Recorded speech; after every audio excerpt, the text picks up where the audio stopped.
ஹல்லேலூயா ஹல்லேலூயா ஹல்லேலூயா. சோதரர் கர்த்தர் உங்களை ஒவ்வொருவரையும் ஆசீர்வதிப்பாராக. இந்த ஓய்வு நாள்ல தேவனுடைய சமூகத்தில் காத்திருக்கிற உங்களுக்கு கர்த்தர் பெரிய காரியங்களை செய்வார். ஹல்லேலூயா. நல்ல வார்த்தைகளை உங்களுக்கு கொடுப்பார். ஞானத்தினாலும் புத்தியினாலும் அறிவியினாலும் நிரப்பி சமாதான சந்தோஷத்தோடு உங்களை கடந்து செல்ல கர்த்தர் கிருபை செய்வார். ஹல்லேலூயா.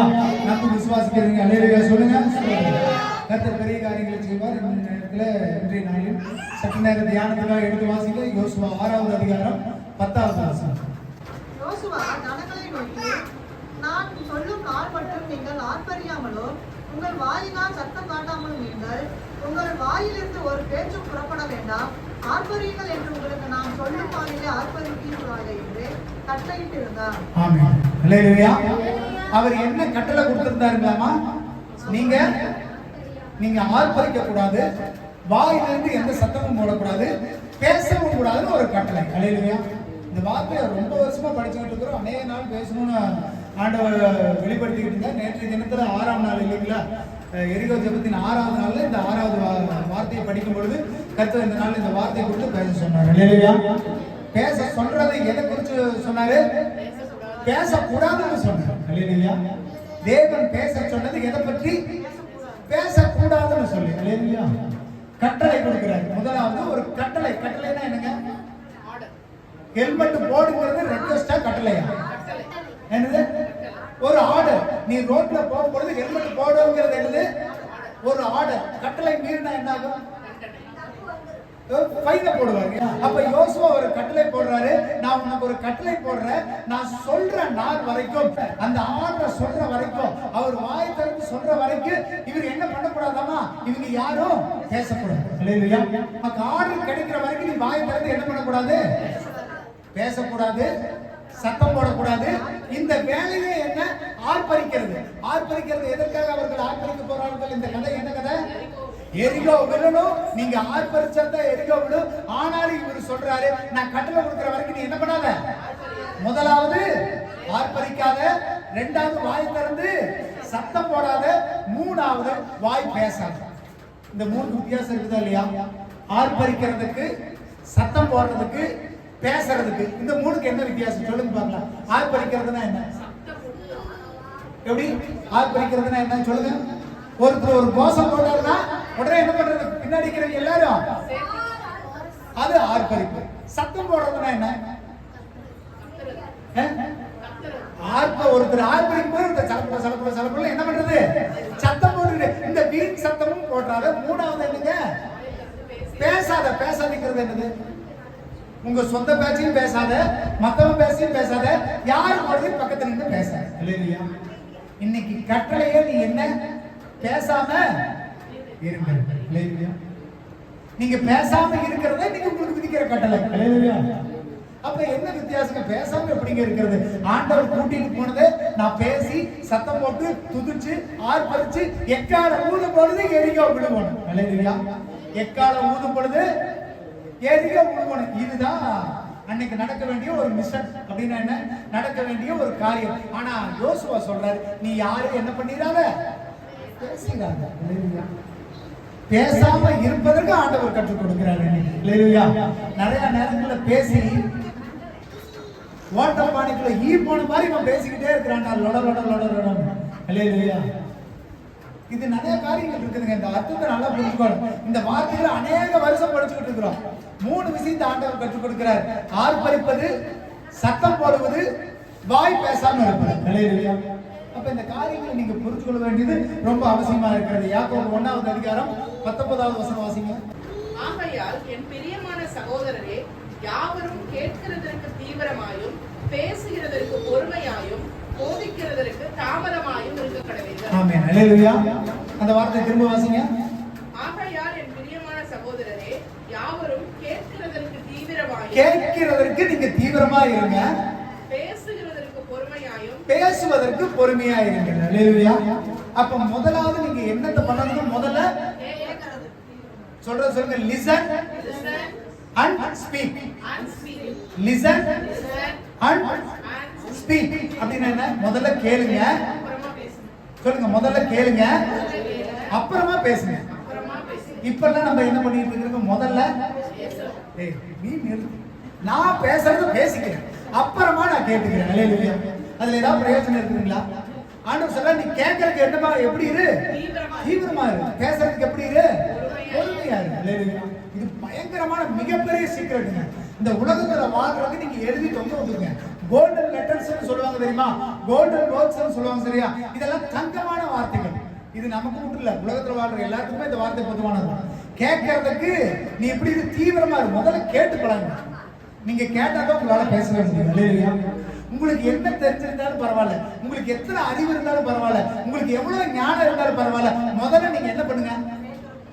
கேளுங்க. சொல்லுங்க, கேளுங்க, கேட்டு பழகுங்க. அப்பதான் உங்களால பேச முடியும். அப்ப முதலாவது கேளுங்க. கேட்டதுக்கு அப்புறம் நீங்க என்ன பண்ணுங்க? பேசுங்க. அல்லேலூயா. யோசுவா சொல்றாரு, யோசுவா சொல்றத முதல்ல நீங்க என்ன பண்ணுங்க? கேளுங்க. அவர் என்ன சொன்னாரு? ஆர்ப்பரிக்காம, சத்தம் போடாம, வாய் பேசாம இருக்குன்னு ஒரு கட்டளை கொடுத்தாரு. அப்ப நீங்க கேட்க வேண்டியது அவசியம். அல்லேலூயா. இப்ப சொல்லுங்க, don't speak until get order. Don't speak until get order. அப்படின்னா என்ன? நீங்க உங்களுக்கு கட்டளை கிடைக்கிற வரைக்கும் நீங்க என்ன பண்ணக்கூடாது? ஒரு ஜட்ஜ் கிட்ட போய் நிக்கிறீங்க, ஒரு கோர்ட்ல நிக்கிறீங்க, நீங்க போய் உங்க சௌரியத்துக்கு பேசிட முடியுமா? பேசிட முடியுமா? ஆனா சர்ச்சுக்குள்ள உட்கார்ந்தா அங்க சலசலன்னு ஒரு சத்தம், இங்க சலசலன்னு ஒரு சத்தம், பாதி பேர் எந்திரிச்சு போறது, அந்த நேரத்துல தான் போன் எடுத்து பேசுறது, அந்த நேரத்துல தான் தண்ணி குடிக்க போறது, அந்த நேரத்துல தான் எச்சதுப்பு போறது. இதெல்லாம் என்ன? கட்டளையை மீறி நடக்கிறவர்கள். நீங்க வந்து ஜட்ஜ் முன்னாடி உட்கார்ந்துருக்கிறாரு, கோர்ட்ல நீங்க அதே இருங்க, போன் வருது, போக முடியுமா? இயேசு யாருங்க? என் ஃப்ரெண்டுங்க. இயேசு யாருங்க? என் அப்பாங்க. இயேசு யாருங்க? என் சகோதரன். ஆண்டவரே, நீங்க பேசிக்கிட்டே இருங்க, நான் போய் போன் பேசுறேன். முதலாவது யோசுவா ஒரு கட்டளை போடுறாரு, நீங்க என்ன பண்ணாத? என்ன பேசக்கூடாது? என்ன பேசக்கூடாது? இப்ப நடந்ததை சொல்லுங்க. இப்ப என்ன பேசக்கூடாது? பக்கத்துல இருக்கிறவங்க கிட்ட பேசக்கூடாது. இப்ப என்ன பேசக்கூடாது? வீண் வார்த்தைய அவர் சொன்னாரா இல்லையா? நீ வாயை திறந்து சத்தம் போடாத. தேவையில்லாத சத்தம் அப்படின்னா என்ன? தேவையில்லாத வார்த்தைகளை பேசிக்கிட்டு உட்கார்ந்திருக்கிறது. சபைக்குள்ளே சரி, வெளியே சரி, அந்த வார்த்தைகளை நீங்க நான் உங்களுக்கு தெளிவா சொல்லி தரேன். அப்ப நீங்க சபைக்குள்ள உட்கார்ந்து நீங்க என்ன பண்ணாதீங்க? பேசாதீங்கன்னு ஆண்டவர் கட்டளை கொடுத்தாரு. அதை இன்னைக்கு நீங்க கற்றுக்கொள்ளுங்க. இன்னைக்கு ஒரு நாள் உங்களுக்கு எக்ஸ்கியூஸ். என்னதுங்க எக்ஸ்கியூஸ்னா? என்னங்க தமிழ்ல? மன்னிப்பு. ஏன்னா இன்னைக்கு தானே நீங்க இந்த வசனத்தை கேக்குறீங்க, அதனால போன் அட்டெண்ட் பண்ணலாம், பக்கத்துல இருக்கிறவங்க கிட்ட பேசலாம். இது உங்களுக்கு லாஸ்ட் சான்ஸ். தூக்கு தண்டனை கைதிக்கு என்ன கொடுப்பாங்க? கடைசி. நான் 2 நிமிஷம் கொடுக்குறேன். போன் பேசுறவங்க பேசிக்கங்க, பக்கத்துல பேசுறவங்க பேசிக்கங்க, விளையாடுறவங்க விளையாடுங்க. இதுக்கப்புறம் இந்த ஆராதனை சரி, இதுக்கப்புறம் நடக்கிற ஆராதனை சரி, நீங்க எதையும் தொடவும் கூடாது, எதையும் பேசக்கூடாது. இது ஆண்டவரால் கொடுக்கப்பட்ட கட்டளை. உங்களுக்கு 2 நிமிஷம் கொடுத்துட்டா பேசிக்கிறீங்களா? கர்த்தருக்கு பயந்துருங்க. உலக மனுஷனுக்கு பயந்துருக்கிறீங்க, பொது இடங்கள்ல பயந்துருக்கிறீங்க, எத்தனையோ விஷயங்களுக்கு பயந்துருக்கிறீங்க. இன்னைக்கு இத ஒரு காரியமா நீங்க எடுத்துங்க, ஒரு கருத்தா எடுத்துங்க. இன்னைக்கு கொடுக்கறத, இன்னைக்கு வசனத்தை நீங்க கேட்டுட்டீங்க, இன்னைக்கு நீங்க கற்றுக்கொண்டுட்டீங்க. இதுக்கு மேல சபைக்குள்ள சத்தம் வரக்கூடாது. அதுக்கு பேர் வந்துட்டு, அது நான் கட்டளை கொடுக்கிற அளவுக்கு நான் பெரிய ஆள் கிடையாது. சத்தம் போடாதீர்கள். அல்லேலூயா. முதலாவது சத்தம் ஆர்ப்பரிக்கிறதெல்லாம் நான் பின்னாடி சொல்லி தரேன். கீழ இருந்து வருவோம். சத்தம் போடக்கூடாது. வாய் திறந்து சத்தம்னா என்ன? ஜெபிக்கிறது, ஆராதிக்கிறது எல்லாம் ஆர்ப்பரிப்புல வந்துரு. அதை தாண்டி நீங்க பேசுற சலசலப்பு, அதை பண்றது, இதை பண்றது, இது எல்லாமே என்ன இருக்குறாங்க? வெறும் சத்தம். அந்த சத்தத்தை நீங்க போடாதீங்க. இல்லையா? மூணாவது, வாயை திறந்து பேசாதீங்க. உங்க சொந்த பேச்சா இருக்கலாம், மத்த பேச்சா இருந்தா, மத்த எதையுமே நீங்க என்ன பண்ணாதீங்க? பேசாதீங்க. நீங்க எதற்கு வந்திருக்கிறீங்க? அருமை. இந்த கதையின் பிரகாரம் நீங்க எதற்கு வந்திருக்கிறீங்க? எரியும் போது வெடிக்க வந்திருக்கிறீங்க. சும்மா உட்காந்து கதை பேசிக்கிட்டு, நாயத்தை பேசிக்கிட்டு, ஊர் கதை பேசிக்கிட்டு, காலையில 1 மணி நேரம் வேலை செஞ்சுட்டு மரத்து கடியில உட்காந்து கதை பேசுற இடம் கிடையாது. அல்லேலூயா. நீங்க என்னத்தை இடிக்க வந்திருக்கிறீங்க? சாதாரண விஷயமாங்க.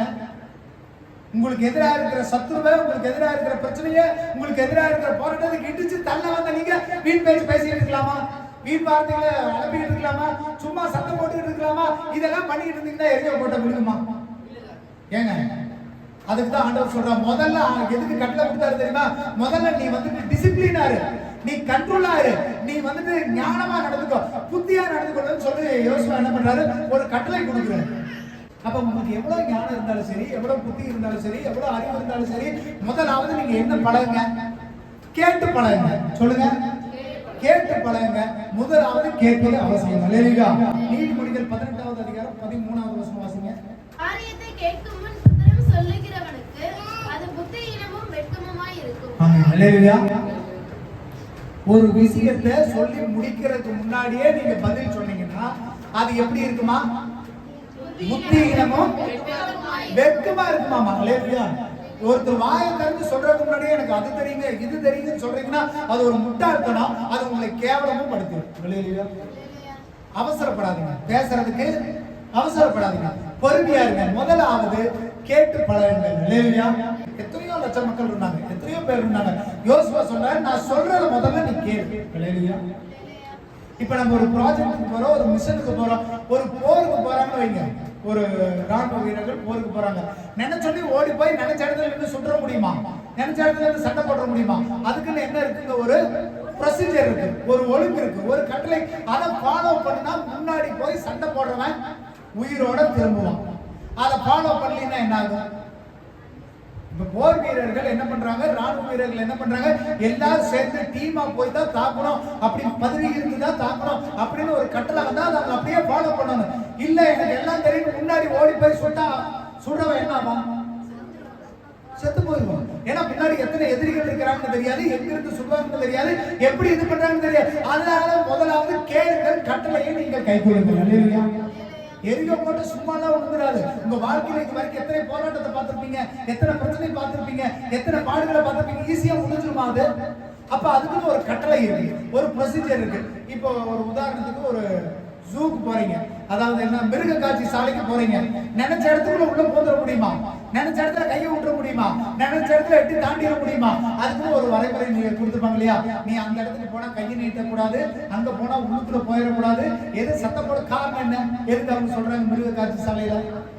தப்பி தவறு நீ அப்படி ஏதாவது பண்ணினா, உள்ள இருக்கிற மிருகம் உன்னை ஏதாவது பண்ணுச்சுன்னா அதுக்கு நிர்வாகம், சொல்லுங்க, நிர்வாகம், சபை பொறுப்பல்ல. தப்பி தவறி நீங்க ஜெபிக்க சொல்லி, ஆராதிக்க சொல்லி, நீங்க அதை பண்ணுங்க இதை பண்ணுங்கன்னு சொல்லி எதையும் செய்யாம நீங்க கெட்டு போயிட்டாலோ சீர்குலைந்து போயிட்டாலோ சபை அப்படி சொல்லுவதும் பொறுப்பல்ல. இல்லையா? அப்படி சொல்லுவது சபை போதகருக்கு பொறுப்பல்ல. அதனால அப்படியெல்லாம் உங்களை விட்டுட்டு போக முடியாது. எதுக்கு நான் எத்தனை எடுத்தாலும் அடுத்த நாள் காலையில ஞாயிற்றுக்கிழமை 6 8 மணினா ஏன் 7 மணி வரைக்கும் நான் உங்களுக்கு போன் பண்ணிட்டு இருக்கிறேன்? வேலை இல்லாமையா? பொறுப்பு இல்லாமையா? சபை போதகர்களுடைய பொறுப்பு. நீங்க எப்படியோ வந்தாவா வராட்டி போன உங்களை நான் எங்களால விட முடியாது. உங்களை பாதுகாத்து உங்களை பத்திரமா நடத்தி நித்திய ஜீவனுக்கு கொண்டு போகும் வரைக்கும் சபைக்கு பொறுப்பு இருக்கு. அதனால நான் அப்படியே பாஸ்டர் இன்னைக்கு போன் பண்ணுவாருப்பா, நாளைக்கு போன் பண்ணுவாருப்பா, நான் அப்படியே வராம இன்னைக்கு போன் பண்ணாம விட்டுருவாருன்னு நீங்க நினைக்காதீங்க. நான் உங்களுக்கு போன் பண்றதுக்கு எடுத்தேன், ஆனா ஏதோ வேற நம்பருக்கு பண்ணிட்டேன். நான் இல்ல சுவிட்ச் ஆஃப் இருந்தேன், சுவிட்ச் ஆஃப் இருந்தது. நான் எப்ப போன் பண்ணேன்? நேத்து நைட்டு கூட போன் பண்ணேன். நான் இன்னைக்கு வந்ததுனால சொல்றேன். இன்னைக்கு ஒருத்தர் வரல, அவங்களுக்கு நேத்து வரைக்கும் போன் பண்ணேன், கடந்த 1 மாதமா போன் பண்ணேன். ஏன் நான் போன் பண்ணாம விட்டுலாமான்னு போன் எடுத்து நான் கீழே வச்சிடறேன். இருந்த போது நான் போன் பண்றதுக்கு காரணம் என்ன தெரியுங்களா? நீங்க எப்படியாவது உள்ள நித்திய ஜீவனுக்குள்ள பிரவேசிக்க வேண்டும். அது போதகர் மேல விழுந்த கடமை. நீங்க வந்தாவான போன போகணும் விட முடியாது. நான் எப்படி ஆயத்தமாகறனோ அதே போல உங்களை ஆயத்தப்படுத்துவது எங்க மேல விழுந்த கடமை. வேற வழி இல்லை. கடைசி வரைக்கும் உங்களை இழுத்து பிடிச்சு கூட்டு வந்து பேசி பண்ண வேண்டியது ஒரு எங்களுடைய விழுந்த கடமை. ஒரு சில நேரத்தில் அது உங்களுக்கு தலைவலியா தான் இருக்கும். என்னங்க இவர் என்னடா போயாம கூப்பிட்டு இருக்கிறாரு, எரிகோ ஜபம் நான் பஸ்ல போயிட்டு இருக்கிறேன், நான் வீட்டுக்கு போயிட்டு இருக்கிறேன், நான் வண்டியில போயிட்டு இருக்கிறேன், என்னை வான்னு தொந்தரவு பண்ணிக்கிட்டே இருக்கிறார். வேற வழி இல்லையே. உங்களை கொடுத்துட்டாரு, எங்களுக்கு வேலையை கொடுத்துட்டாரு, இதை செஞ்சுதான் ஆகணும். இல்லையா? இதனால நான் நஷ்டம் அடைஞ்சு போறேனா? இதனால நீங்க நஷ்டம் அடைய போறீங்களா? ஏன் நன்மை சுதந்திரத்துக் கொள்வதுல சங்கடம்? சந்தோஷமா ஓடிவாங்க. யாருடைய சமூகத்துக்கு ஓடி வரீங்க? ஆண்டவருடைய சமூகத்துக்கு ஓடி வரீங்க. அல்லேலூயா. அப்ப எங்க போனாலும் ஒரு ரூல்ஸ் அண்ட் ரெகுலேஷன் இருக்குது இல்லீங்களா? இந்த உலகத்துல வாழும்போது வண்டி அங்க நிறுத்தணும், வண்டி இப்படிதான் ஓட்டணும், நீ அங்க போனா இப்படி செய்யணும், பிளைட்ல ஏற போறது போன சுவிட்ச் ஆஃப் பண்ணி வைக்கணும். தேவையில்லாத பொருள் எடுத்துட்டு போக கூடாது. தீப்பெட்டி பிளைட்டுக்குள்ள எடுத்துட்டு போலாமா? கத்திய பிளைட்டுக்குள்ள எடுத்துட்டு போலாமா? சீனால நான் இருக்கும்பொழுது ஒரு அருமையான கத்தி, எனக்கு கத்தி பார்த்தா ரொம்ப பிடிக்கும். எனக்கு நல்லா பாத்தீங்கன்னா 500 ரூபாய்க்கு பயங்கர குவாலிட்டியான கத்தி.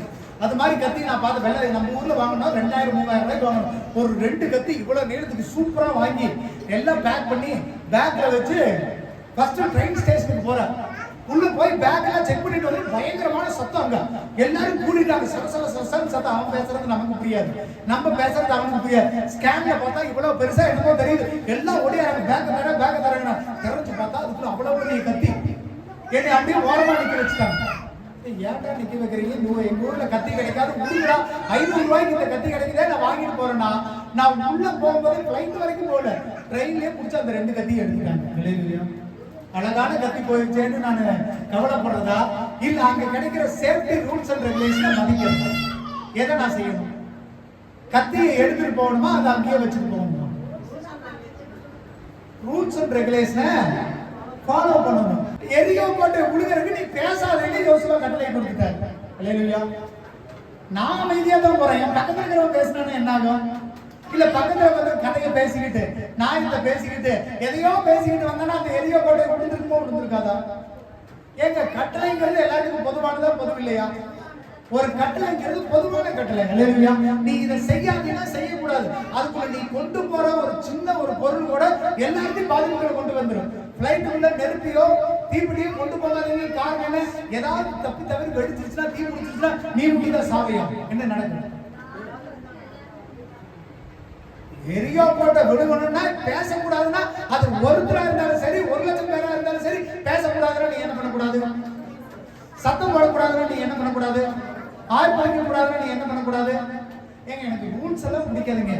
Break the rules. எனக்கு ரூல்ஸ் உடைக்கிறது தாங்க பிடிக்கும். ரூல்ஸ் உடைச்சா நீ என்னதான் ஆவ? உடைஞ்சுதான் போவ.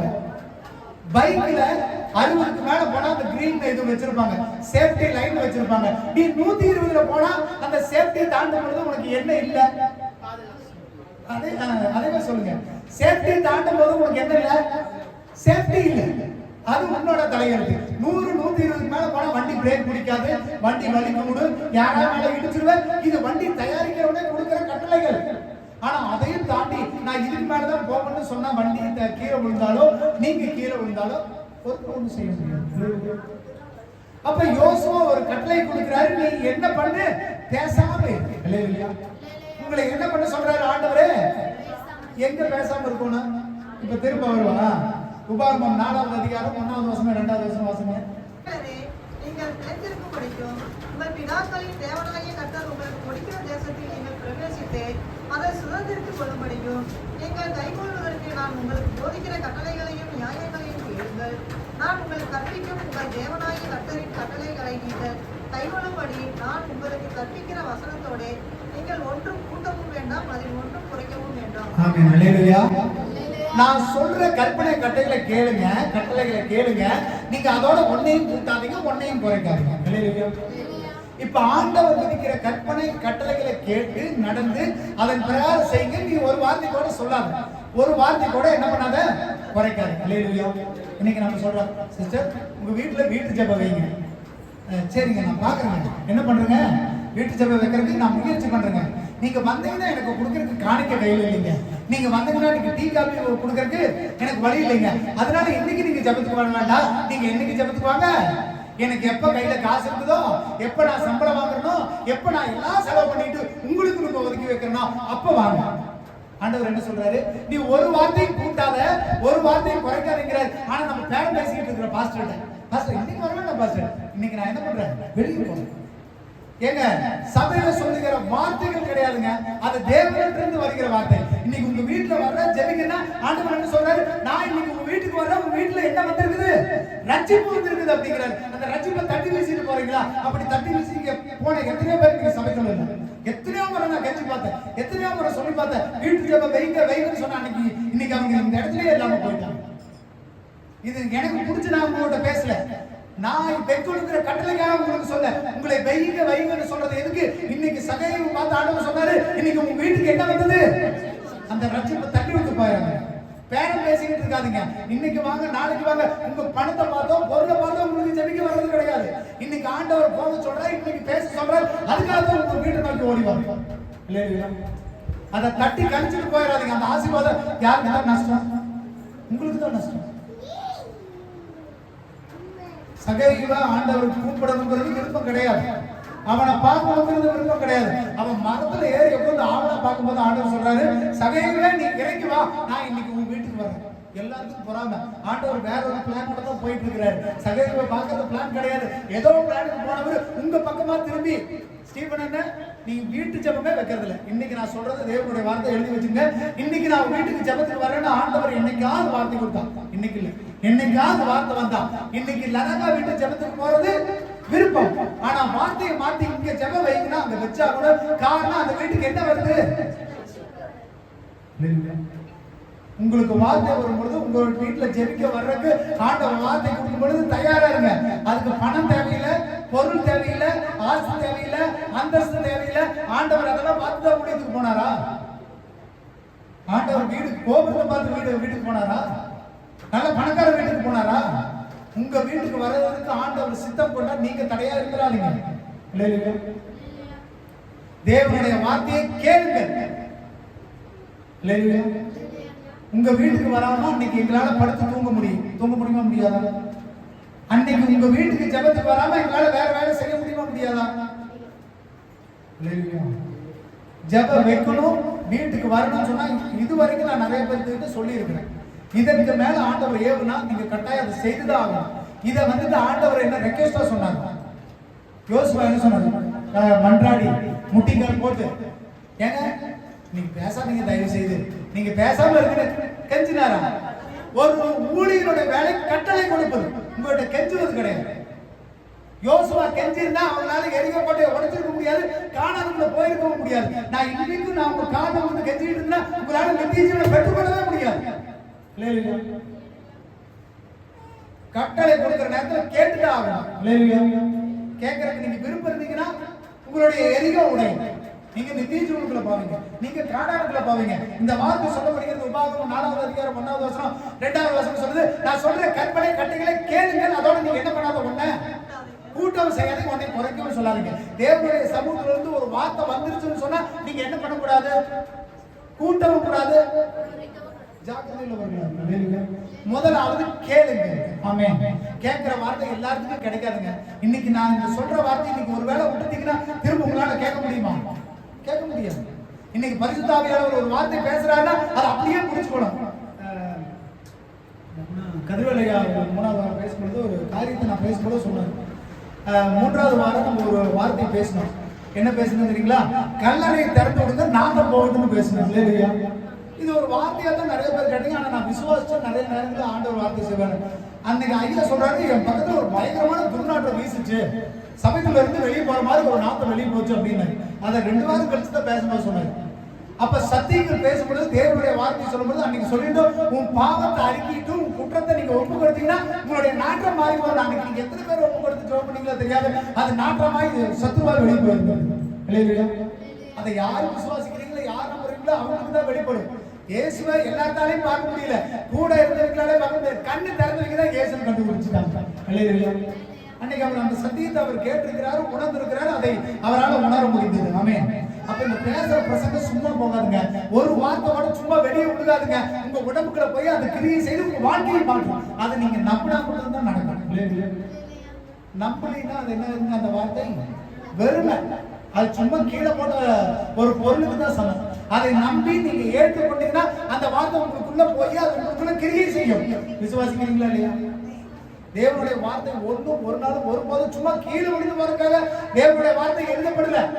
கீழே விழுகிறதுக்காக தேவனுடைய வார்த்தை பேசப்படுறதில்ல. அது உங்களுக்குள்ள போய் உங்களை கிரியை செய்து உங்க வாழ்க்கையை மாற்றுவதற்காக தான் தேவன் ஒவ்வொரு வார்த்தையும் எழுதி வச்சிருக்காரு. அந்த வார்த்தையை இன்னைக்கு நீங்க என்ன பண்ணுங்க? முதலாவது சொல்லுங்க, கேளுங்க. அந்த கேட்கிற வார்த்தையில ஒரு வார்த்தை என்ன பண்ணாதீங்க, கூட்டி சொல்லாதீங்க. ஒரு வார்த்தையும் குறைச்சு பேர பேசி பழகாதீங்க. தேவனுடைய சமூகத்தில் இன்னைக்கு வாங்க, ஆராதனைக்கு வாங்க, ஜெபத்துக்கு வாங்கன்னு சொன்ன பொழுதுதான் நம்ம எல்லா விஷயத்திலையும் பேசுறோம். ஏங்க இன்னைக்கு அது இருக்குது, இன்னைக்கு இதெல்லாம் என்ன பண்றதுக்கு கூட்டி சொல்றது, குறைச்சு சொல்றது. இது ஆண்டவர் இதை பண்ணாதீங்கன்னு ஆண்டவர் சொல்றாரு. அல்லேலூயா. அப்ப இந்த விஷயங்களை நல்லா நீங்க புரிஞ்சுக்கணும். தேவனுடைய சமூகத்துல இருந்து சொல்லுகிற வார்த்தை இது யோசிச்சு நிதானிச்சு உங்களை பார்த்து உங்களை நீங்க பெறுகிற உங்களால எனக்கு கிடைக்கிற ஆதாயத்துக்காக பேசுறது இல்ல. இன்னைக்கு உங்க வாழ்க்கையில ஒரு மாற்றத்தை ஆண்டவர் உண்டு பண்ணணுங்கிறதுக்காக பேசுறது. ஏன் தேவைக்காக நான் பேசுறது இல்ல. ஒரு ஊழியம் தேவைக்காக செய்யறது ஊழியம் கிடையாது, தேவை உள்ளவர்களுக்கு செய்கிறது தான் ஊழியம். எனக்கு தேவைங்கிறதுக்காக நான் செய்யறது இல்லைங்க ஊழியம். இன்னைக்கு உங்களுக்கு என்ன தேவைன்னு அதை பார்த்து தெரிஞ்சு ஜெபிச்சு தேவனுடைய வார்த்தையை எடுத்துட்டு வந்து செய்யறது தான் ஊழியம். அதற்காக தான் நாங்க இங்க நிக்கிறோம். ஆமென். அப்ப உங்களுடைய தேவைகளுக்காக ஜெபிக்கிறதும் பண்ணுவதும் ஒரு ஊழியனுடைய கடமை. அதற்காக தான் நான் சொல்றேன். நான் இதுக்காக இதை நான் ரெக்வெஸ்டா சொல்லல, இதை நான் எப்படி சொல்றேன், கட்டளையா சொல்றேன். எத்தனையோ போடுற ரூல்ஸ் நீங்க ஒரு சில பேர் இருக்கிறாங்க, என்ன பண்ணாலும் தன்னுடைய செவியை திருப்பாத செவியை அடைத்து கொண்டிருக்கிற கட்டு விரியனுக்கு ஒப்பா இருக்கிறவங்களும் இருக்கிறாங்க. அவங்களுடைய நிலைமை என்னதாங்க, கடைசியில கைவிடப்பட்ட நிலை. அவர்களை காப்பாற்றவே முடியாது. என்ன பண்ணாலும் நான் இப்படிதான் இருப்பேங்கிறவங்கள என்னதான் பண்றது? தொடர்ந்து நீ கெட்டு போக கூடாது, நாங்க சொல்லிக்கிட்டே இருக்கிறது எங்க வேலை. என்னைக்காவது ஒரு நாள் கர்த்தர்களை திருத்துவாருங்கிறத நாங்க நம்புறோம். அல்லேலூயா. அப்ப முதலாவது தேவனுடைய வார்த்தையை கேளுங்க. சொல்லுங்க, தேவனுடைய வார்த்தையை கேளுங்க. அல்லேலூயா. உங்களுக்கு ஒரு ரூல்ஸ் அண்ட் ரெகுலேஷன் போட்டு அதை செய்யணும். நம்ம என்ன பண்ணி ஆகணுங்க, செஞ்சுதான் ஆகணும். இன்னைக்கு வந்துட்டு ஒரு சிஎம் ஃபங்க்ஷன் உங்களை கூப்பிட்டுருக்காங்க. எனக்கு ரேஷன் கார்டு கொடுக்கறதுக்கு கொத்த கடையூர் நத்த கடையூர் கூட்டிட்டு போனாங்க. சும்மா நினைச்ச இடத்துல உட்காந்து அன்னைக்கு அமைச்சர் வர்றாரு, அன்னைக்கு வந்து என்ன கலெக்டர் வர்றாங்க. இப்ப என்னங்க, நான் போய் நினைச்ச இடத்துல உட்காந்து அப்படியே எந்திரிச்சு போய் வாங்கிட முடியுமா? எனக்கு என் பேரை எழுதி 61 நம்பர்னு போட்டு பேட்ச் குத்தி அதை என் பின்னுல என்னோட பாக்கெட்ல குத்திக்கின்னு ஒரு பின்னூசி கொடுத்து என்ன பண்றாங்க, என்னை குத்தி என்னை சரியான சேர்ல உட்கார வச்சு என்னை கூப்பிடும் போது நான் அங்க போனா தான் எனக்கு என்ன கிடைக்கும்? என்ன கிடைக்கும்? நான் சவரி இதுக்கு போய் 9 மணிக்கு வர சொன்னா 11 மணிக்கு போய் நினைச்ச இடத்துல உட்காந்து பேட்ச் இல்லாம போயிருந்தா இன்னைக்கு ரேஷன் கார்டு கிடைச்சிருக்குமா? 2 வருஷமா போட்டு கேன்சல் ஆயிடுச்சு. இன்னைக்கு நான் ரேஷன் கார்டு வாங்கணும்னா அவங்க சொன்னதையெல்லாம் கேட்கணும், ரூல்ஸ் அண்ட் ரெகுலேஷன்லாம் கேட்கணும், எல்லாத்தையும் கடைபிடிச்சா தான் அன்னைக்கு எனக்கு என்ன கிடைக்கும்? ஏப்பா சர்ச்சு ஞாயிற்றுக்கிழமை 8 மணிக்கு 9 மணிக்கு போகலாம். ஞாயிற்றுக்கிழமை வேண்டாம், ஏன் வெள்ளிக்கிழமை போல பாஸ்ட் ஜெபம் பண்ண மாட்டாரா? வெள்ளிக்கிழமை ஆண்டவர் இல்லையா? வெள்ளிக்கிழமை போலாமா? அப்புறம் என்னங்க, சாயந்தரம் எதுக்கு 7:30 மணிக்கு ஜெபம்? ஏன் காலையில வைக்கட்டுமே? காலையில வைக்க முடியாது அவங்களால, எப்ப வேணா போலாப்பா. உங்ககிட்ட பேட்சும் இல்ல, உங்ககிட்ட உட்கார வைக்கிறதுக்கு சேரும் கிடையாது, சரியான நேரத்துக்கு வரல. உங்களுக்கு ரேஷன் கார்டு கிடைக்குமா? உங்களுக்கு நித்திய ஜீவன் கிடைக்குமா? ஏங்க சர்ச்சுக்கு வர்றதுக்கே இத்தனை போக்கு சொல்றீங்க, சர்ச்சுக்கு வர்றதுக்கே இத்தனை காரணம் சொல்றீங்க, சர்ச்சுக்கு வர்றதுக்கே இவ்வளவு முட பரவாயில்ல போயிடலாமா? நீங்க சொல்லுங்க. குண்டூசி விழுகிற சத்தம் இப்ப கேக்குது. அல்லேலூயா. யோசிச்சுக்குங்க. அல்லேலூயா. இது பேசுறதுக்கு நல்லா இருக்குன்னு பேசுறது இல்ல, கேட்கறது குத்துதேங்கிறதுக்காக பேசுறது இல்ல. எப்படியாவது நீங்க இன்னத்தை பெற்றுக்கொள்ளணும், பரவாயில்ல பெற்றுக்கொள்ளணுங்க. அதுக்கு தாங்க நான் இல்ல, 2000 வருஷத்துக்கு முன்னாடி யோசுவாவை இதை தான் கத்துனார், மோசேவே இதை தான் கத்துனாரு, ஆண்டவர் இதை தாங்க சொல்லி கொடுத்தாரு. அதே வேலை கத்துறவங்க கத்திக்கொண்டே இருக்கட்டும், போகிற நம்ம போய்கொண்டே இருக்கலாம். அப்படியா? ஆண்டவர் எவ்வளவு பொறுமையா இருந்தார், சிலுவையின் மரண வரையும் பொறுமையா இருந்தார். எதுக்கு? நீங்க அப்படியே போகட்டுங்கிறக்கா? எப்படியாவது நீ கெட்டு போயிடக்கூடாது. நான் போனதுக்கு அப்புறம் என்ன போல ஊழியர்களை நான் எழுப்பி தர்றேன், உனக்கு சொல்லிக்கிட்டே இருப்பாங்க, கட்டளை கொடுத்துக்கிட்டே இருப்பாங்க, ஒரு சில நேரங்களில் மன்றாடிக்கிட்டே இருப்பாங்க, உங்களுக்காக ஜெபம் பண்ணிக்கிட்டே இருப்பாங்க, உங்கள்கிட்ட கேட்டுக்கிட்டே இருப்பாங்க. நீ எப்படியாவது என்ன பண்ணு, கேட்டு மனம் திரும்பி ரட்சிக்கப்பட்டு நித்திய ஜீவனத்துல பொறுக்கிறதுக்காக ஆண்டவர் சிலுவையில மரித்தார். அப்படியே போயிட்டு போகணும் விட்டுட்டு போறதுக்காக ஆண்டவர் பண்ணல. நீங்க எப்படியாவது முதலாவது என்ன பண்ணுங்க, கேட்டு பழகுங்கள். அல்லேலூயா. அப்போ இந்த வார்த்தைகளை, தேவனுடைய வார்த்தையை எப்படி கேட்பது? சொல்லுங்க, தேவனுடைய வார்த்தையை எப்படி கேட்கலாம்? இல்ல, இத பொதுவா கேட்கணும். ஆண்டவருடைய வார்த்தையை நான் கேட்கணும்னா என்னென்ன வழிமுறைகள்? அதெல்லாம் அது நம்மளுடைய ரூல்ஸ் அண்ட் ரெகுலேஷன் கட்டளையை தாண்டி நான் வந்துட்டேன். இப்ப காமனா கேட்கிறேன். இப்ப தேவனுடைய வார்த்தையை நீங்க கேட்கணும், அதுக்கு என்ன வழிமுறைகள், என்ன ரூட்? வேதாகமத்தை வாசிச்சா தேவனுடைய வார்த்தைகள் என்ன பண்ணலாம், நம்மளால கேட்க முடியும். ரெண்டாவது என்ன பண்ணலாம்? பிரசங்கம் கேட்பது. அல்லேலூயா. ஒண்ணு நீங்களா படிப்பது, வாசித்து தெரிந்து கொள்வது, இரண்டாவது கேட்பது. ஹல்லேலூயா. ஏதோ ஒரு வகையில வார்த்தைகளுக்குள்ள போகணும். இப்ப நிறைய நேரத்துல என்ன பண்ணிருச்சுன்னா மீடியா வந்துருச்சு. சூப்பரா வசனங்கள் யூடியூப்ல வருது, ஸ்பாட்டிஃபைல வருது. ஆனா அதுக்கு இடையில என்ன வரும் கேட்டிருக்கீங்களா? என்ன வரும்? இப்ப நான் இங்க நின்று பிரசங்கம் பண்ணிட்டு இருக்கும்போது திடீர்னு அங்க திரும்பி நின்று சினிமா பாட்டு பாடிக்கிட்டு இருந்தா எப்படி இருக்கும் உங்களுக்கு? எப்படி இருக்கு? பிரசங்கம் கேட்ட மாதிரி இருக்குமா? யூடியூப் பாஸ்டர் என்னப்பா சொல்றது? இதை விட பயங்கரமான பிரசங்கம் இருக்குது. யூடியூப் போட்டுக்கிட்டு இருந்தா 10 நிமிஷத்துக்கு ஒருக்கா இடையில என்ன வரும்? என்ன வரும்? இந்த துணி வாங்குங்க, நல்லா இருக்கு. இந்த சோப்பு போடுங்க, நல்லா இருக்கு. பிரசங்கம் உங்களுக்குள்ள போகுமா? எதுக்கு ஆலயத்துக்குள்ள வாங்குறது? 1008 மீடியா வருதுங்க, 1008 பிரசங்கம் வருதுங்க. எத்தனை விஷயங்கள் வேணா நீங்க வீடியோல பாருங்க. இடையில சத்துரு ஒரு சின்ன விதையை வச்சுட்டு போயிருவோம். கேட்டுக்கிட்டு இருக்க ஒரு அழகான பொண்ணு ட்ரெஸ் போட்டுக்கிட்டு வருவா. இந்த ட்ரெஸ் விலை ஆஃபர், 2000 ரூபாய் ட்ரெஸ் வெறும் 50 ரூபாய். இப்ப நீ பிரசங்கத்தை கேட்பியா? அந்த ட்ரெஸ் பாப்பியா? ஆலயமும் யூடியூப்ல பாக்குறது ஒண்ணா உங்களுக்கு? பாஸ்டர் நீங்க பிரசங்கம் பண்ணுங்க பாஸ்டர், இன்னைக்கு சாயந்தரம் யூடியூப்ல போட்டுருங்களா? நான் அங்க போய் பாத்துக்கிறேன். எந்த காலத்திலும் எந்த சூழ்நிலையிலும் ஆன்லைனும் சபையும் ஒன்று ஆகவே ஆகாது. உங்களை திசை திருப்பதற்கு சத்துரு ஒரு சின்ன துண்டு பிட்ட போட்டா போதும். அல்லேலூயா. உங்களை கவுக்கறதுக்கு பெரிய சதியெல்லாம் சத்துரு பண்ண தேவையில்லை. நீங்க இப்பெல்லாம் பாத்தீங்கன்னா நிறைய நேரத்துல சொல்லுவாங்க, நீங்க கூகுள்ல போய் எதையாவது சர்ச் பண்ணிட்டீங்கன்னு வைங்களேன், எனக்கு ஒரு ஹெட்போன் வேணும்னு பாத்துட்டீங்கன்னு வைங்களேன், நீங்க எங்க போனாலும் அது உங்களை சுத்திக்கிட்டே இருக்கு. நியூஸ திறந்தா ஹெட்போன் வரும், கூகுள திறந்தா அந்த ஹெட்போன் வரும். 500 ரூபாய்ங்கிறது 400 ரூபாய்க்கு காட்டுவான், 300. எங்க திரும்புற பக்கம்னா உங்க ஆசையை சுத்தி இழுத்துக்கிட்டே இருப்பான். சத்துருக்கு அது ஈஸியான வேலை. இப்ப உங்களுக்கு விலத்தல்றதுக்கு பெரிய காரியம்லாம் பண்ண தேவையில்லை. அந்த காலத்துல எதுவுமே இல்லை. போய் ஒருத்தர் விலை பண்ணணும்னா ஏதோ ஒரு வகையில சத்துரு மோதணும். இன்னைக்கெல்லாம் அப்படி கிடையவே கிடையாது. போனை எடுத்தீங்கன்னா சரி, பக்கத்துல இருந்தவன் சேனா கேடு நியூஸ் போட்டா சரி, உங்களுக்கு ஏதோ ஒரு வகையில ஒரு செகண்ட்ல சத்துரு உங்க எண்ணத்தை மாத்திட்டு போயிருவான். அதுக்குதான் சபையில உட்காந்து தண்ணியோட குடிக்காம எதுக்கு இந்த கத்துறது?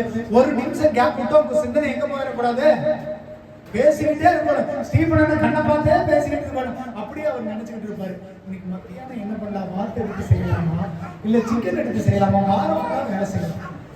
அப்படி நினைப்ப என்ன பண்ணிடக்கூடாதுங்க. அதுக்காக தான் உங்க எல்லாத்தையும் பார்த்து பயங்கர சத்தமா பேசிக்கிட்டு இருக்கிறது. அமைதியா சாந்தமா அன்பா பேசணும்னு தான் எனக்கு ஆசை. ஒரு சில பாஸ்டர்லாம் பேசினோம்னா எங்க அப்பா அடிக்கடி சொல்லுவாங்க, எதுக்கு இந்த கத்துற, எனர்ஜி போய் டயர்ட் ஆகி மயக்க வர்ற அளவுக்கு எதுக்கு கத்துற, பொறுமையா பேசு. எனக்கு கொடுத்த கிருபை இதுதான். நான் என்ன பொறுமையா பேசணும்னாலும் என்னால பேச முடியல. நான் பழகினது அப்படிதான், நான் கத்துக்கிட்டது அப்படிதான், ஆவியானவர் கற்றுக் கொடுத்தது அப்படிதான். என்ன பண்றது? பேசி முடிச்சதுக்கு அப்புறம் 2 நாளைக்கு பேசவே முடியாது. தொண்டை என்ன ஆயிடுங்க, வேற வழியிலேயே கத்தர் கற்றுக் கொடு. நானும் அமைதியா சாந்தமா, சிஸ்டர் நல்லா இருக்கிறீங்களா, எனக்கு அப்படி பேச வரலையே. எனக்கு அச்சரா பாஸ்டர் அப்படிதான் பேசுவார். அமைதி சொரூபம்.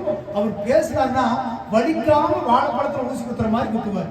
நமக்கெல்லாம் அப்படி தெரியாது. நீ செய்யாதீங்கன்னா செய்யாத, செஞ்சா நீ என்ன அவ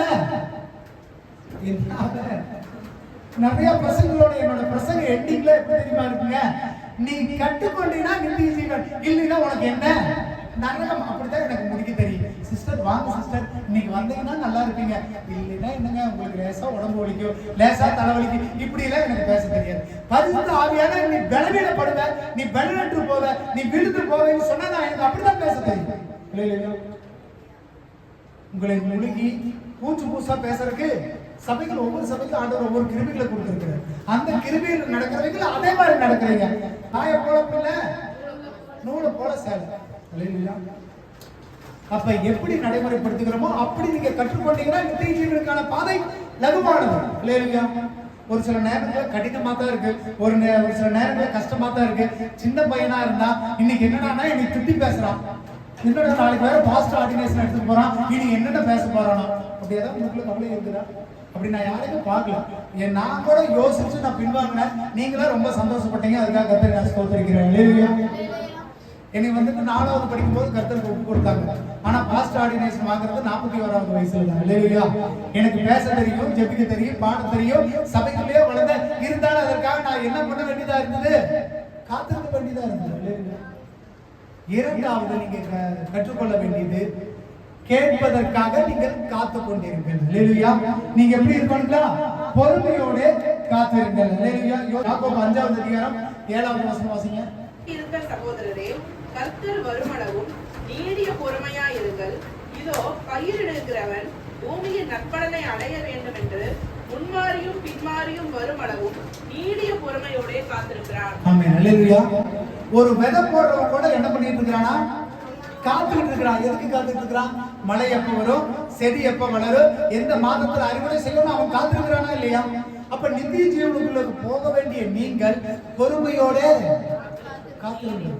நீடிய பொறுமையோட. அப்ப நீங்க கேட்டுக்கிட்டே இருங்க, வசனத்தை கேட்டுக்கிட்டே இருங்க, உங்களை தகுதிப்படுத்திக்கிட்டே இருங்க. நம்ம எல்லாருமே என்னங்க குறையுள்ளவர்கள் தான். நம்ம எல்லாருமே என்னங்க பாடுள்ளவர்கள் தான். நமக்குள்ள எப்பவுமே என்ன இருக்குதுங்க?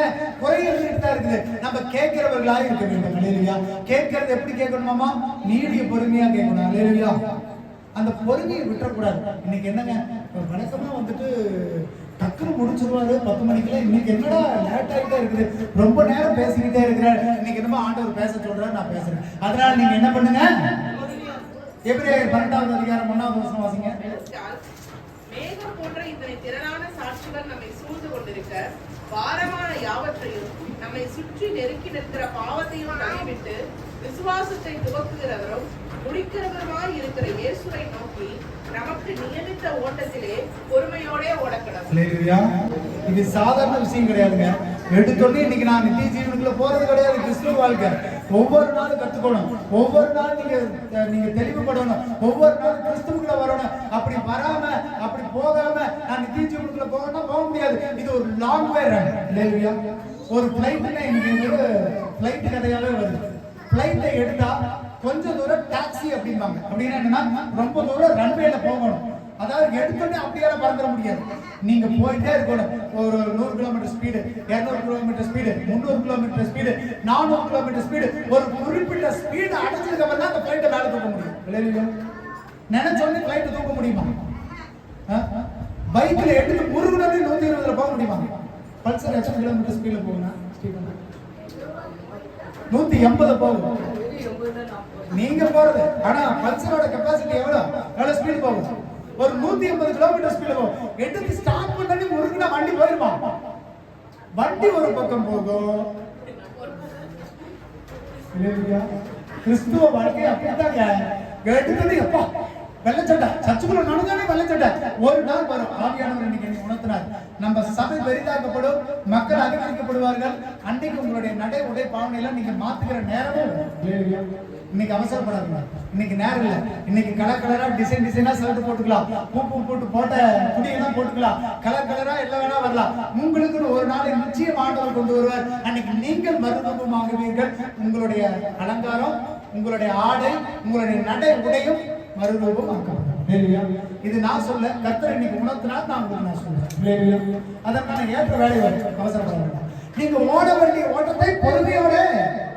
அவசரப்பட்டு ஓடி போய் கப்பு வாங்குறதுக்கு இது வந்துட்டு உலக விஷயங்கள் கிடையாதுங்க. நித்திய ஜீவன் கொஞ்சம் கொஞ்சமா கத்துங்க. ஒரு நாள் கோபம் வரும் நான் பேசுறது, ஒரு நாள் உங்களுக்கு கசப்பா இருக்கு, ஒரு நாள் துக்கமா இருக்கு, ஒரு நாள் கவலையா இருக்கு, எல்லாம் தான் இருக்கு. ஆனால் நீங்க என்ன பண்ணுங்க? பொறுமையோட ஓட கடவுள். ஏன்னா இது பொறுமையாக ஓட வேண்டிய நேரம். கேளுங்கள், பொறுமையோட கேளுங்கள். யோசுவா 6வது அதிகாரம் 16வது வசனம் வாசிங்க. 7ஆம் தரம் ஆசாரியர் எக்காரங்களை ஊதுகையில் யோசுவா ஜனங்களை நோக்கி ஆர்ப்பரியுங்கள், பட்டணத்தை கர்த்தர் உங்களுக்கு ஒப்பு கொடுத்தார். ஆமென். அல்லேலூயா. அவங்க எத்தனை நாள் காத்திருந்தாங்க ஜனங்கள்? 6 நாள் காத்திருந்தாங்க. 6 நாள் ஒவ்வொரு முறை சுத்தினாங்க. 7ஆம் நாள் 7வது முறை சுத்துற வரைக்கும் காத்திருந்தாங்க. அல்லேலூயா. அந்த கடைசி தருவாய் வரைக்கும் காத்திருக்கணும். அதுதான் ஆண்டவர் விரும்புறார். அல்லேலூயா. அப்போ நீங்க காத்திருக்கிறது சாதாரண விஷயம் இல்லைங்க. அந்த வார்த்தைகளை கேட்டு முடிக்கிற வரைக்கும் காத்திருக்கணும். பாத்தீங்கன்னா இன்னைக்கு என்னமோ இவ்வளவு நாள் இவ்வளவு பெருசா நான் பேசுறதே கிடையாது. 1-2 டாபிக் அப்படியே இருக்கு. இன்னைக்கு தலைப்பு என்ன தெரியுங்களா? Listen, wait, speak. சொல்லுங்க. Listen, wait, speak. இப்ப இது வரைக்கும் நம்ம என்ன தெரியுமா பாத்துருக்கோங்க? லிசன் மட்டும் தான் கேட்டிருக்கேன். இப்ப வரைக்கும் கேட்கறது மட்டும். இது சும்மா ஒரு 10 நிமிஷம் பேசக்கூடிய பிரசங்கம். ஆனா இன்னைக்கு என்னமோ ஆண்டவர் ரொம்ப தூரம் எடுத்துட்டு போறாரு. இப்போ நீங்க காத்திருக்கிறீங்களா? அதை முடிச்சிடலாம். எனக்கு ஏன்னா இது எவ்வளவு நேரம் போகும்னு தெரியல. இல்ல வழக்கமா நான் கரெக்டா பிளான் பண்ணேன்னா சொன்ன டைமுக்கு நான் முடிச்சிடுவேன். நான் அதுல கரெக்டா இருப்பேன். இன்னைக்கு என்னமோ நான் எப்பவுமே ஒரு வசனத்தை எடுத்தேன்னா ஒரு சிலருக்கு ஒவ்வொரு பிராக்டிஸ் இருக்கும். ஒரு சிலர் கண்டினியூவா பேசிட்டே போவாங்க. ஒரு வசனத்தையோ வருஷ கணக்கில் பேசினவங்க இருக்கிறாங்க. ஆனா நான் என்ன பண்ணுவேன்னா ஒரு வார்த்தை எடுத்தேன்னா அந்த வார்த்தையில முடிச்சிருவேன். இப்ப என்னால முடிக்க முடியல. இப்ப நான் என்ன செய்யறது? காத்திருக்கலாமா? முடிச்சிடணும். மணி 10:30 முடிக்கிற நேரம் வந்துருச்சு. என்ன பண்ணலாம் சொல்லுங்க. அடுத்த வார்த்தை இங்க இருக்கிற அத்தனை பேர் வரணும். இதுல நீங்க எனக்கு எக்ஸ்கியூஸ் கொடுக்காம நீங்க சொன்னீங்கன்னா நானும் இன்னைக்கு உங்களை விட்டுறேன். இன்னைக்கு வசனம் கேட்டவங்க அடுத்த வாரம் வந்துருவீங்களா? எனக்கு பாதையோட தொங்கிட்டு இருக்க கூடாது. எனக்கு மத்தவங்க வராதவங்களை பத்தி எனக்கு கவலை இல்லை. இந்த வாரம் வராதவங்க அடுத்த வாரம் வந்து கட்டாயம் வருவேன். எந்த சூழ்நிலை ஆனாலும் இடியே விழுந்தாலும் நான் வருவேன்னு சொல்லுங்க. நான் இதோட நான் நினைக்கிறேன். ஏன்னா தேவனுடைய வார்த்தை உங்களுக்கு போய் சேரணுங்கிறது ஆண்டவர் நியமித்தது. நீங்க தடை பண்ணி விட்டுட்டீங்கன்னா அது நான் பேசுறதுல அர்த்தம் இல்லை, நீங்க கேட்டதுலயே அர்த்தம் இல்லை. சொல்லி எனக்கு என்னமோ டயர்டா இருப்பீங்களா? அடுத்த வாரம் நீங்க எல்லாரும் வருவீங்க. இங்க உட்காந்து தம்பி புதுசா வந்து நீங்களும் அடுத்த வாரம் வருவீங்கன்னா தான் நான் இன்னைக்கு நான் முடிப்பேன். இது இன்னைக்கு ஆவியானவர் சொல்றாரு, நான் அதனால சொல்றேன். ஒரு வாரத்தோட வீட்டுல விழுக கூட இன்னைக்கு புதுசா வந்து அவர் சிக்கிக்கிட்டாரு. அவரு நான் அடுத்த வாரம் வரலிட்டாருன்னா நான் இன்னைக்கு நான் பேசியே தீர்வு. இது ஆண்டவர் உங்களுக்காக கொடுக்குற வார்த்தைங்க. எனக்கும் மூச்சு பிடிச்சி பேசணுங்கிறது ஆசை இல்லை. எனக்கு இதை சொல்லியே முடிக்கணுங்கிற நிர்பந்தம் கிடையாது.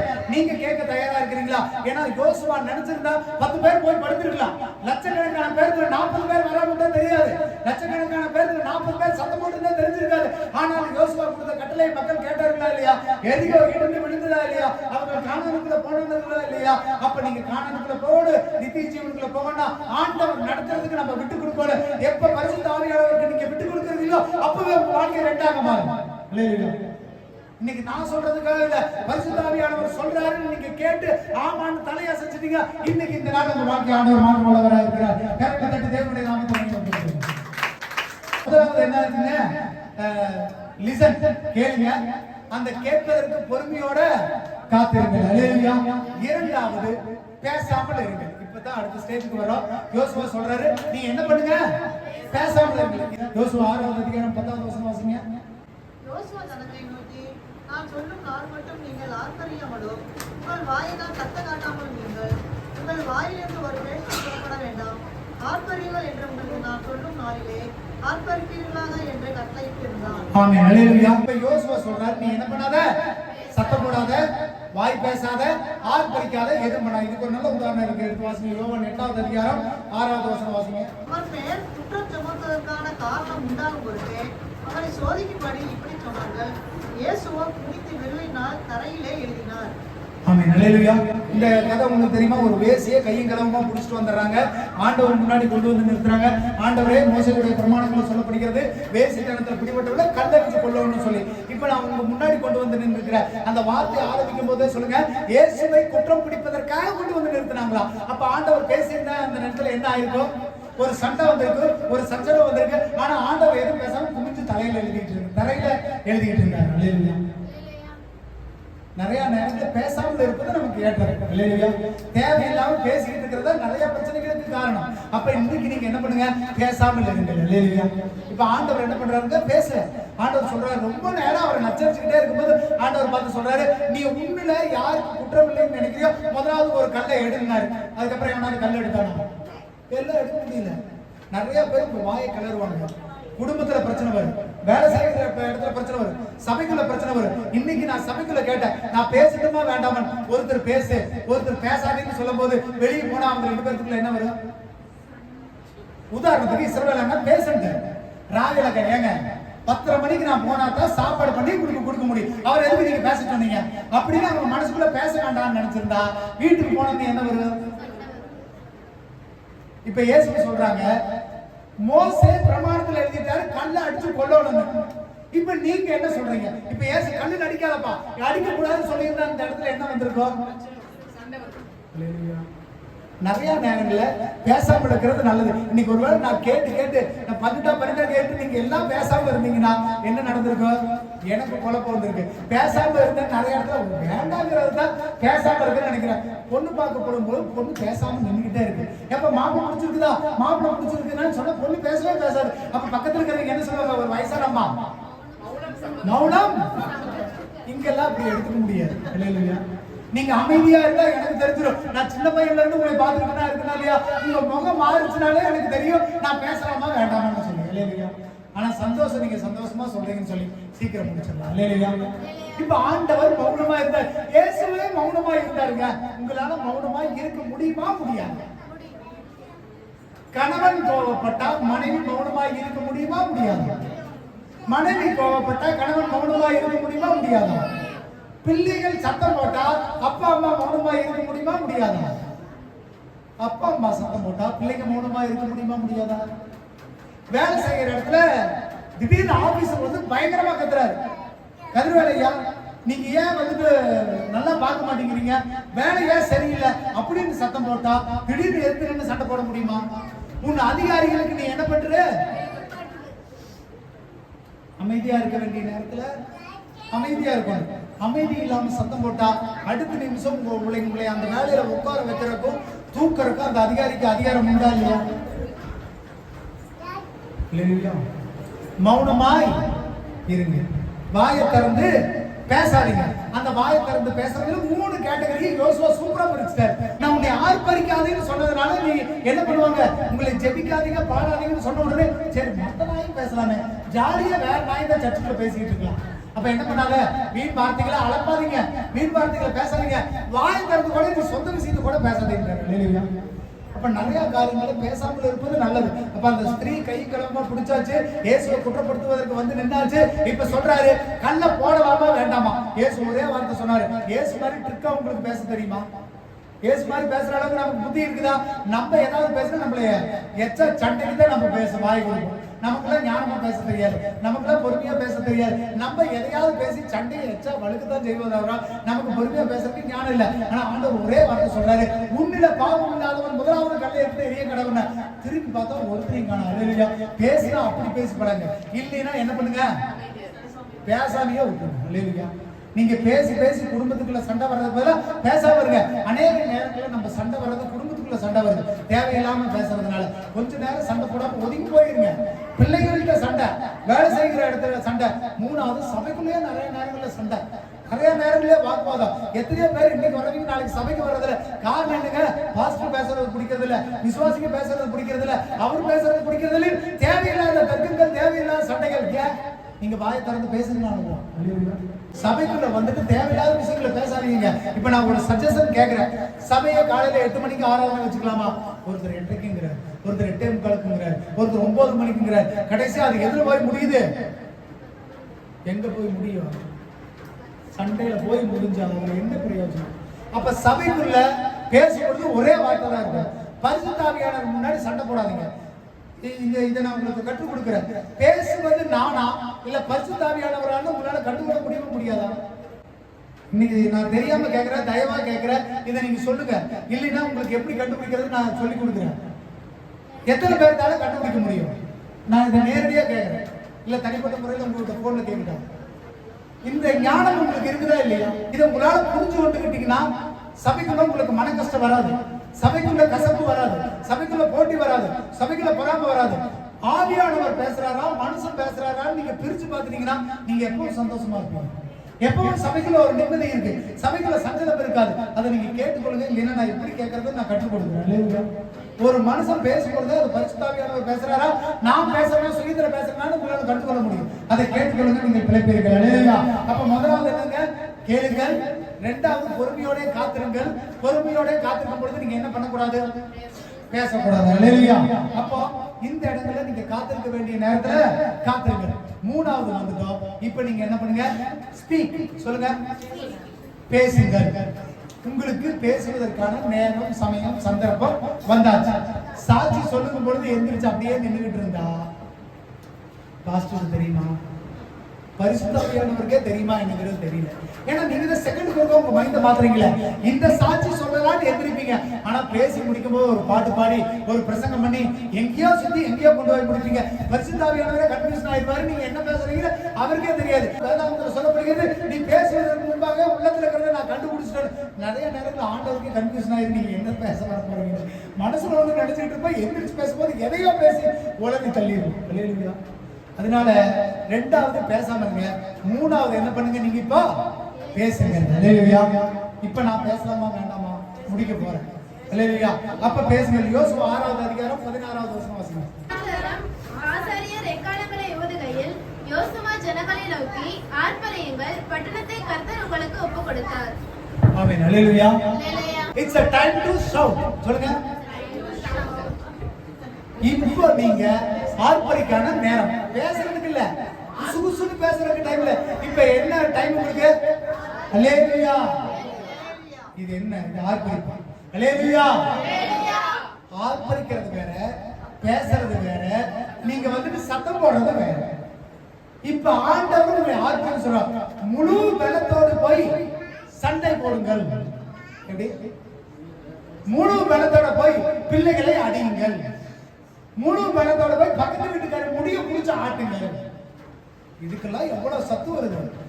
வேலை செய்யற இடத்துல ஐயா சரிங்க செஞ்சுக்கிறீங்க, வீட்டுக்கு வந்தோம்னு கொண்டாட்டில ஒரு சத்தம் வரும் பாருங்க. அந்த சத்தத்தை வேலை செய்யற இடத்துல உன்னால போட முடியுமா? உங்க அப்பா கிட்ட அப்பா சத்தம் போடுறீங்க, வேலை செய்யற இடத்துல சத்தம் போட்டு பாரு. உன் குழந்தைய அன்பே பொண்ணு தங்கமே கொஞ்சம் கொண்டாட்டி பார்த்தா மட்டும் எரிச்சல். முகத்தை பார்த்தாலே உன்னை பார்த்தா எனக்கு எப்படி இருக்குது? எரிச்சலா இருக்குது. குழந்தை பக்கத்துல வந்ததுன்னா வாசாமி, அந்த குழந்தை எங்க வானத்துல இருந்தா வந்தது. ஆர்ப்பரிங்கன்னு சொன்ன உடனே நீங்க ஆர்ப்பரிக்கணும். எங்க வீட்டுல போயா, தெருவுல போயா, வேலை செய்யற ஆர்ப்பரிக்கிறதுக்கான ஒரு நேரம் இருக்குது. எந்த இடத்துல ஆர்ப்பரிக்கணும்? நடுத்தருவுல நின்று கத்துனீங்கன்னா உங்களை பார்த்து என்ன சொல்லுவாங்க? சபைக்குள்ள வந்து அமைதியா இருந்தா நான் உங்களை பார்த்து என்ன சொல்லுவேன்? ஏப்பா இத்தனை கத்துக்கத்தட்ட ஒரு அல்லேலூயா கூட. அப்ப செய்ய வேண்டிய இடத்துல செய்ய வேண்டியது செய்யுங்க. அல்லேலூயா. ஆர்ப்பரிக்க வேண்டியது அவருக்கு மேல் விழுந்த கடமை. எரிகோ கோட்டைகிட்ட போய் நீ 7ஆம் நாள் 7 முறை சுற்றி வரும்போது ஆர்ப்பரினா அந்த ஆர்ப்பரிச்சாதான் ஆள முடியும். சத்துருக்கிட்ட போயிட்டு குசு குசுன்னு சத்துரு காதுல சொல்லிட்டு இருந்தா அவன் என்ன பண்ணுவான்? டேய் நான் உன்னையும் பார்த்திருக்கிறேன், உங்க அப்பனையும் பார்க்கிறேன். அல்லேலூயா. போய் இயேசுடைய சீசர்கள் எல்லாம் ஒரு சிலர்கள் போய் என்ன பண்ணாங்க? இயேசுவின் நாமத்தினால ஆவி வெளியே போனானா. அவர் சத்துரு என்ன பண்ணுச்சான்? வெளியே போச்சான். பைபிள் படிச்சிருக்கீங்களா? அவனை புடிச்சு துணியெல்லாம் கிழிச்சு அடிச்சு துரத்தி விட்டு நான் பவுலையும் பார்த்துருக்கேன் இயேசுவையும் பார்த்துருக்கேன், நீ வேலையை பார்த்துட்டு போன சத்துரு துரச்சுதான். அல்லேலூயா. ஆர்ப்பரிக்கிற நேரத்தில் ஆர்ப்பரிங்க. சபைக்குள்ள ஆர்ப்பரிங்க. சபைக்குள்ள ஆர்ப்பரிக்கும் போது சத்துரு உங்களை பார்த்து ஓடி போகணும். தெருவுல போய் மற்ற நேரத்திலே போய் ஆர்ப்பரிக்காதீங்க. அல்லேலூயா. ஸ்டீபன் சொல்லலாம்ன்றது எலிசபெத் அம்மா போன தூக்கிட்டு போறாங்க. அப்ப சத்துரு எந்த அளவுக்கு வேலை செய்யணும் பாருங்க.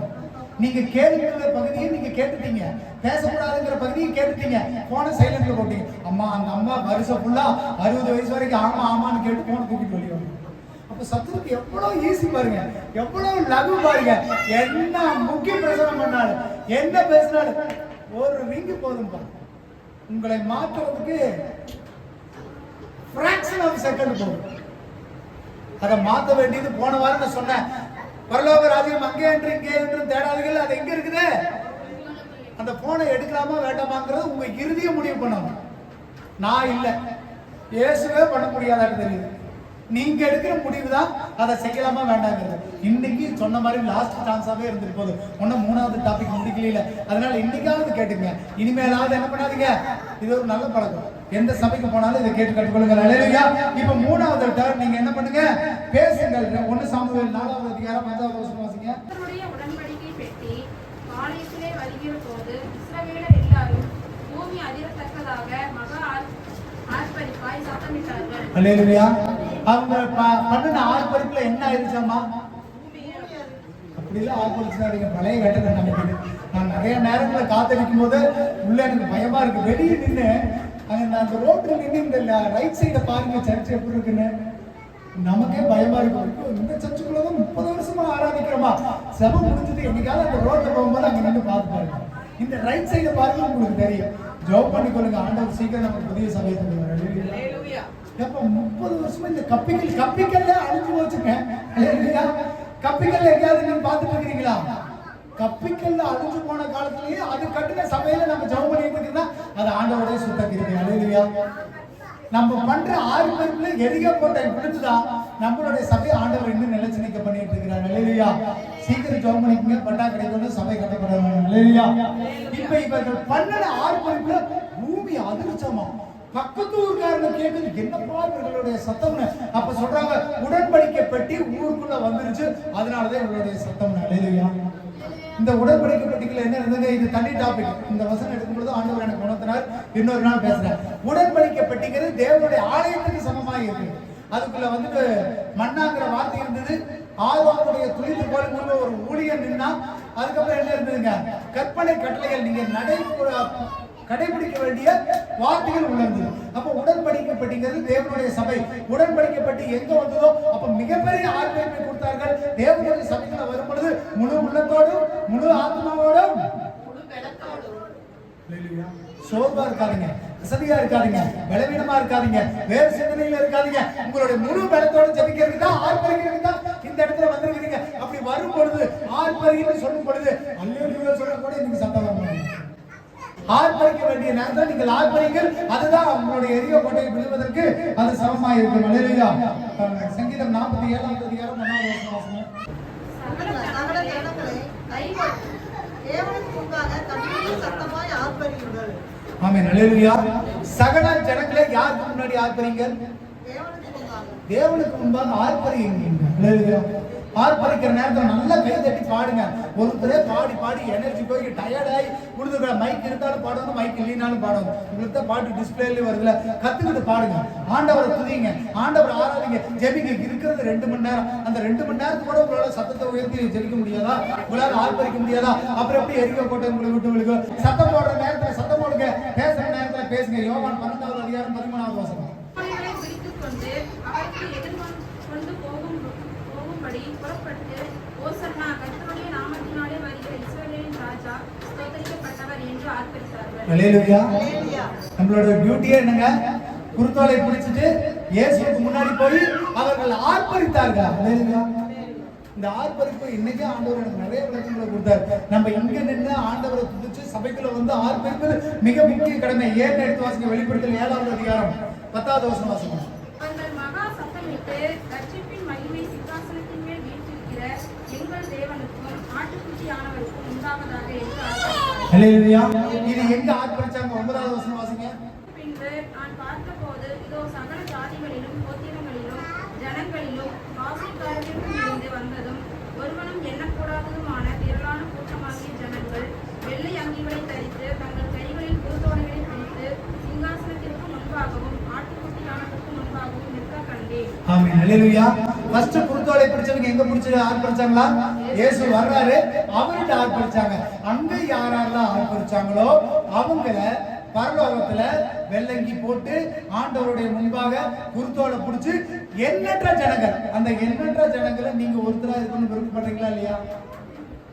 அந்த விருப்பம் இருந்தா இன்னைக்கு ஆராதனைக்குள்ள வந்து ஆர்ப்பரிச்சாதான் பரலோகத்துல போய் ஆர்ப்பரிக்க முடியும். இன்னைக்கே நம்மளால வாய் பேச முடியல, இன்னைக்கே சர்ச்சுக்குள்ள வர முடியல, இன்னைக்கே ஆர்ப்பரிக்க முடியல, இன்னைக்கே வேலை இருக்குன்னா பரலோகத்துக்குள்ள உங்களால போய் ஆர்ப்பரிக்க முடியுமா? பரலோகத்துல முதல்ல போக முடியுமா? Say yes or no.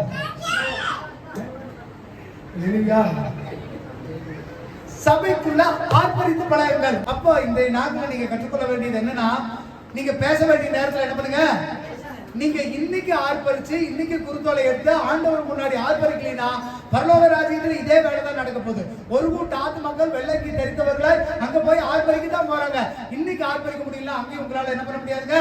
ஆர்ப்பரிக்க முடியாது, அங்க போகவும் முடியாது. அப்ப நம்ம அல்டிமேட் கோல்டா என்ன? பரலோக ராஜ்யம் போகுது. பரலோக ராஜ்யம் போவதற்கு இன்னைக்கு இந்த தலைப்பு என்ன? முதலாவது லிசன், இரண்டாவது வெயிட், மூணாவது ஸ்பீக். அல்லேலூயா. அப்ப முதலாவது கேளுங்கள், இரண்டாவது பொறுமையோட காத்திருத்தலோட கூட அமைதியா இருங்கள், மூன்றாவது பேசுங்கள். அல்லேலூயா. இப்ப இது புரியுற மாதிரி உங்களுக்கு விளக்கம் சொல்றேன் பாருங்க. டிராபிக் ரூல்ஸ்ல 3 லைட் போட்டிருப்பாங்க. என்ன லைட்? ஃபர்ஸ்ட்ல சொல்லுங்க. முதலாவது சிவப்பு, இரண்டாவது மஞ்சள், மூன்றாவது பச்சை. சிவப்பு லைட் போட்ட உடனே வண்டியை முறுக்கி கொண்டு போகலாம். அப்படியா? சிவப்பு லைட் போட்டா என்ன பண்ணணும்? நிக்கணும். மஞ்சள் லைட் போட்டா என்ன? காத்திருக்கணும். பச்சை லைட் போட்டா என்ன பண்ணணும்? சிவப்பு லைட் போட்டோன்னு போனா என்ன ஆவீங்க? போக வேண்டிய இடத்துக்கு போயிருவீங்களா? எங்க போவீங்க? அதுக்கு பதிலா போகக்கூடாத இடத்துக்கு போயிருவீங்க. அல்லேலூயா. அப்ப கிறிஸ்துவ வாழ்க்கைங்கிறது பச்சளைட்டு போடுற வரைக்கும் காத்திருக்கணும். நீங்க சபைக்குள்ள வந்தோடனே பரலோகம் போயிடலாம்னா நீங்க பரலோகம் போக முடியாது. சத்ரு உங்களை நேரா எங்க கூட்டிட்டு போவான்? நரகத்துக்கு தான் கூட்டிட்டு போவான். அல்லேலூயா. அப்ப பொறுமையோடு காத்திருங்க. ஆண்டவருடைய வருகை சாதாரண விஷயம் இல்லை. இன்னைக்கு இந்த பிரசங்கத்தை முடிக்கிற வரைக்கும் பொறுமையோட காத்திருக்கணும், நிச்சயம் காத்திருக்கணும். இன்னைக்கு இல்ல, நான் நிச்சயம் விசுவாசிக்கிறேன், உங்க வாழ்நாள்ல என்னைக்காவது இந்த வார்த்தை உங்களை கிரியை செய்யும். ஆபத்துல நிற்கும் போது இந்த வார்த்தை கட்டாயம் உங்களுக்கு கை கொடுக்கும். தேவனுடைய வார்த்தை ஒரு நாளும் ஒரு போதும் கீழே விழுந்தோ வெறுமையா போகவே போகாது. மைக்கு மேல கட்டுறேன், மைக் சத்தம் இல்ல. அப்ப பொறுமையோடு காத்திருங்கள். அல்லேலூயா. கிறிஸ்துவ வாழ்க்கைங்கிறது முதலாவது கேட்டுப்படுங்க, ரெண்டாவது பொறுமையோட காத்திருங்க, பேசக்கூடாத இடத்துல பேசாதீங்க, மூணாவது உங்களுடைய பேசக்கூடிய இடம் எங்க? சபை. போய் உங்க வீட்டுல மனைவி கிட்ட இல்ல, போய் உங்க பிள்ளைகிட்ட இல்ல, போய் வேலை செய்யற இடத்துல ஆர்ப்பரிக்க வேண்டிய இடம் சபை. யோசுவா சொன்னாரு, 7ஆம் நாள் 7வது தடவை சுற்றி வரும்போது ஆர்ப்பரிக்கிறாரு. எரிகோ கோட்டை விழுந்தது, அவர்கள் நித்திய ஜீவனுக்குள்ள பிரவேசித்தார்கள். அல்லேலூயா. கானானுக்குள்ள பிரவேசித்தார்கள். அப்ப சபைக்குள்ள ஆர்ப்பரிக்க கர்த்தர் நிச்சயம் உங்களை ஆசீர்வதிப்பார். பொறுமையோடு இருந்த காத்திருந்த உங்கள் அனைவருக்கும் இயேசு கிறிஸ்துவின் நாமத்தினாலே உங்களுக்கு நன்றியை சொல்லிக் கொள்கிறேன். அல்லேலூயா. இவ்வளவு நாள் இவ்வளவு நேரம் பேசுறது இல்லை, ஆனா பரிசுத்தாவியானவர் ஏவுதல் கொடுத்தாருன்னா அதை பேசித்தான் ஆகணும், கேட்டுதான் ஆகணும். அதனால நீங்க நன்மையை பெற்றுக் கொள்வீர்கள். அல்லேலூயா. எல்லா கண்களும் முழுவதும் எழுந்து நிற்போம், ஜெபிப்போம். ஸ்தோத்திரம். நல்ல கர்த்தாவே ஸ்தோத்திரிக்கிறோம், துதிக்கிறோம்ப்பா. ஆசீர்வதிக்கப்பட்டதான நல்ல நாளுக்காக உங்களுக்கு நன்றி. இந்த நல்ல ஓய்வு நாள் ஆண்டவரே, கர்த்தர் கற்றுக் கொடுத்த எல்லா வார்த்தைகளுக்குமாய் ஆண்டவரே கர்த்தரை ஸ்தோத்திரிக்கிறேன். கர்த்தாவே, நாங்கள் நம்முடைய வார்த்தையை கேட்டு பழக கர்த்தர் கிருபை செய்யுங்க. அதை பொறுமையோடு அதை பெற்றுக்கொள்ள காத்துக்கொள்ள கர்த்தர் கிருபை செய்யுங்க. ஆண்டவரே, நாங்கள் அனாவசியமா பேசி பரிசுத்த ஆவியானவரை சங்கடத்துக்கு உட்படுத்தாதபடி அநேக நேரங்களில் எங்களுடைய வாய்களுக்கு ஆண்டவரே கடிவாளத்தை போடுங்க. ஆண்டவரே, ஆர்ப்பரிக்கிற நேரத்தில் சபைக்குள்ள வந்து முழு உள்ளத்தோடும் முழு ஆத்மாவோடும் முழு பலத்தோடு ஆர்ப்பரிக்க கர்த்தர் எங்களுக்கு கற்றுக் கொடுங்க. தேவ சமாதானம், தேவ சந்தோஷம், தேவ தயவு, தேவ கிருபை வந்த ஒவ்வொருவரும் மேல இருக்கட்டும். கர்த்தர் ஒவ்வொருவரையும் ஆசீர்வதிங்க, பலப்படுத்துங்க, சகாயம் பண்ணுங்க. சமாதானத்தோட வீட்டுக்கு கடந்து செல்லட்டும். வீட்டில் இருக்கிற பெரியோர் முதல் சிறியோர் வரைக்கும் தேவ கிருபை, சமாதானம், தேவ சந்தோஷம், தேவ வழிநடத்தல, தேவ பாதுகாப்பு இவங்களோட எப்பொழுதும் இருக்கட்டும். ஆண்டவரே, கர்த்தர் பெரிய காரியங்களை செய்து வழி நடத்துங்க. இம்மட்டும் பாதுகாத்த கர்த்தர், இனிமேலும் ஏந்துவேன், தாங்குவேன், சுமப்பேன், தப்புவேன் சொன்ன கர்த்தர் ஆண்டவரே, வாக்குத்தத்தத்தின் பிரகாரம் எங்களை வழி நடத்துங்க, பாதுகாத்துக் கொள்ளுங்க, ஆசீர்வதிங்க. இயேசுவின் மூலம் ஜெபிக்கிறோம் நல்ல பிதாவே. ஆமென். அல்லேலூயா. அல்லேலூயா. அல்லேலூயா.